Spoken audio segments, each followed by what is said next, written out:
Everyone, it's Patrick Langhand's Cross Country Mortgage. It's Money Tip Monday. We're doing a quick little series here, 4-part series on the 4 steps towards building wealth. We call it the wealth accumulator.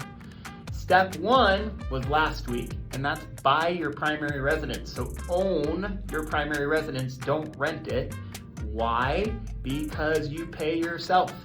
It's almost like forced savings, and the main point was people who own their primary residence on average are 40 times more wealthy than people that don't.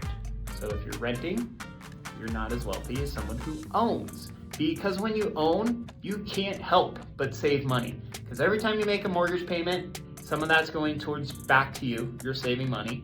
Your home value is going up over time. You're getting tax benefits, so you're paying less taxes, income taxes, and hey, maybe you even rent a room. So owning your primary residence is step 1. This week we're going to talk about step 2, which is make sure you're putting money in your retirement account. So what's a retirement account? 401k or IRA. If you're self-employed, you probably don't have a 401k, but there are IRA options for you. You can start your own IRA. So let's talk about those two real quick. So a 401k, the great thing about them is most of the time your employer will match a certain amount of money that you put in, and whatever your employer will match, at minimum, make sure you're putting that in. So if your employer matches 3% of your income, so if you made $100,000 a year, 3% would be $3,000 per year. Maybe they match 100% of what you put in up to 3%. So if you put in $3,000, they give you $3,000. So that match is free money. Now every employer is different, so look up what your employer does. But at minimum, if you have a 401k, put in what your employer will match, what percentage of your income your employer will match. You put it in. Also, that comes out of your paycheck before you pay taxes. So if you're gonna get a $1,000 paycheck and you put $100 in your 401k, you would not pay income taxes on $1,000.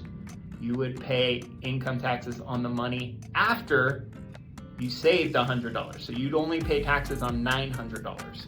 So you get a tax deferment, which is kind of like a return on investment right there, and you get an employer match.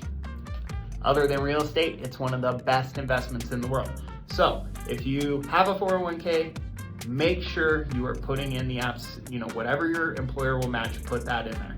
If you don't have an option for a 401k, you should be looking at an IRA. There's a couple different types of IRAs. I am not a financial planner, so talk to a financial planner. If you need a good one, let me know. I know a couple. And I say a couple because not all financial planners are good. Some financial planners, their goal is to make a commission. So they will sell you something that you don't need, or maybe not the best investment for you. So if you need a good financial planner, let me know. But if you don't have access to a 401k, look at an IRA. You won't get the employer match, but you still get that tax benefit. So if you put in $5,000 into your IRA each year, and you're in a 25% tax bracket, you will get back $1,250 more, or pay $1,250 less in property taxes, income tax. So it's like a 25% return on investment. Overall, in the wealth accumulator, steps towards building wealth. Number 1, own your primary residence. Number 2, max out your retirement accounts, because you get the tax benefit. Sometimes you get a match. And if you do that consistently, your money's growing over time. Need a good financial planner to help you set up an IRA? Please let me know. I'd be happy to refer you.